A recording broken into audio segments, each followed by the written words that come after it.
बहुत समय पहले हिमालय की तलहटी में स्थित एक छोटा सा गांव था, शांत लेकिन रहस्यमयी।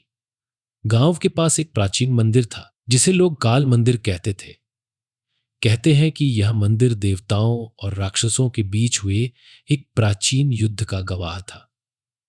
इस मंदिर में जाने की सख्त मनाही थी, लेकिन एक दिन एक नौजवान आर्यन ने यह वर्जना तोड़ने का निश्चय किया। उसे नहीं पता था कि यह फैसला उसकी जिंदगी को हमेशा के लिए बदल देगा। आर्यन गांव का एक साहसी और जिज्ञासु युवक था। एक रात उसे एक अजीब सपना आया। उसने देखा कि वह एक सुनसान जंगल में खड़ा है। सामने एक विशाल द्वार है जिस पर काल भैरव की मूर्ति अंकित है। द्वार से आवाज आती है, तुम्हारा इंतजार बहुत समय से था।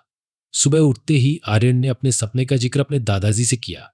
दादाजी चिंतित स्वर में, बेटा, यह कोई साधारण सपना नहीं है, यह संकेत है।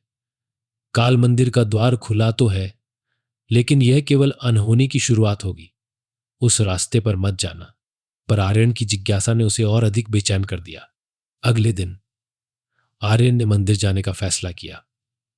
उसने अपनी तलवार, एक मशाल और महादेव की एक छोटी मूर्ति अपने साथ ली।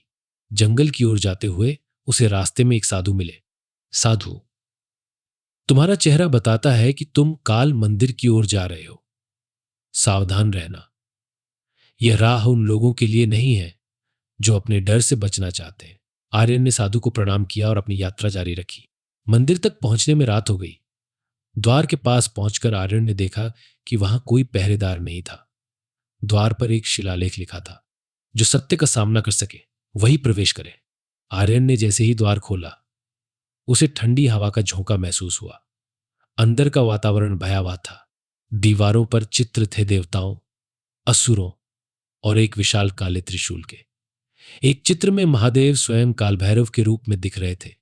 अचानक एक तेज आवाज गूंजी, तुमने द्वार खोलने की हिम्मत की है, अब सत्य का सामना करो। मंदिर के अंदर का रास्ता किसी भूल भुलैया जैसा था। आर्यन ने देखा कि हर दरवाजा एक जैसा दिखता था। कुछ ही देर में उसे ऐसा महसूस हुआ जैसे वो बार बार उसी जगह लौट रहा हो। आर्यन खुद से, यह कोई साधारण जगह नहीं है, यहां कोई शक्ति मुझे रोकने की कोशिश कर रही है। तभी उसे एक जलता हुआ दीपक दिखा, जिसके पास एक पुराने ग्रंथ का अंश था। जो अपने भीतर की सच्चाई को नहीं देख सकता, वह यहां से बाहर नहीं जा सकता। आर्यन ने अपनी अपनी आंखें बंद की और ध्यान लगाया। अचानक उसे एक द्वार दिखाई दिया, जो पहले अदृश्य था। द्वार के पार एक विशाल कक्ष था। बीच में एक काले त्रिशूल के चारों ओर अग्नि जल रही थी। त्रिशूल के सामने एक मूर्ति थी काल भैरव की। मूर्ति में अचानक जान आ गई। काल भैरव, क्यों आए हो? क्या तुम जानते हो कि यह त्रिशूल देवताओं और असुरों की युद्ध का प्रतीक है? इसे छूने वाला काल का शिकार हो जाता है। आर्यन ने हिम्मत जुटाई और कहा, महादेव की कृपा से मैं यहां आया हूं। मैं सत्य को जानने और इस शाप को खत्म करने आया हूं। काल भैरव, तो पहले अपने अतीत का सामना करो। मूर्ति के सामने एक दर्पण प्रकट हुआ। उस दर्पण में आर्यन ने अपने बचपन का एक दृश्य देखा। वह दृश्य था जब उसने अपने दोस्त को बचाने के लिए एक झूठ बोला था। वह झूठ उसके दोस्त के जीवन का सबसे बड़ा दुख बन गया था।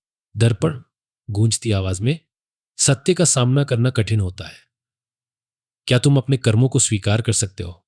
आर्यन ने कहा, हां, मैं अपने दोष स्वीकार करता हूं, लेकिन मैं यहां प्रायश्चित करने और सही रास्ता चुनने के लिए आया हूं। दर्पण गायब हो गया और त्रिशूल की अग्नि शांत हो गई। अचानक पूरे कक्ष में उजाला हो गया। महाकाल स्वयं प्रकट हुए। महाकाल, आर्यन, तुमने अपने डर, भ्रम और दोष का सामना किया। यह त्रिशूल अब तुम्हारे हाथ में सुरक्षित है। यह तुम्हें न्याय और सत्य के मार्ग पर चलने में मदद करेगा। आर्यन ने त्रिशूल को उठाया। उसके साथ एक दिव्य शक्ति का एहसास हुआ। महाकाल, लेकिन याद रखो, इस शक्ति का उपयोग केवल धर्म की रक्षा के लिए करना। आर्यन जब मंदिर से बाहर निकला तो सुबह हो चुकी थी। गांव के लोग उसे देखकर हैरान थे। गांव वाले, यह कैसे संभव है? अब तक जो भी मंदिर गया वापस नहीं लौटा। आर्यन ने गांव वालों को सारी घटना सुनाई। उसने बताया कि कैसे महाकाल का आशीर्वाद मिला और काल भैरव का शाप खत्म हुआ।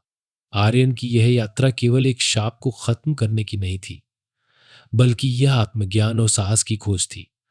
उसने सिखाया कि सच्चा योद्धा वही है जो अपने भीतर के डर और दोष का सामना कर सके। हर व्यक्ति के जीवन में कोई न कोई काल भैरव होता है, लेकिन महाकाल की कृपा से हर बाधा को पार किया जा सकता है।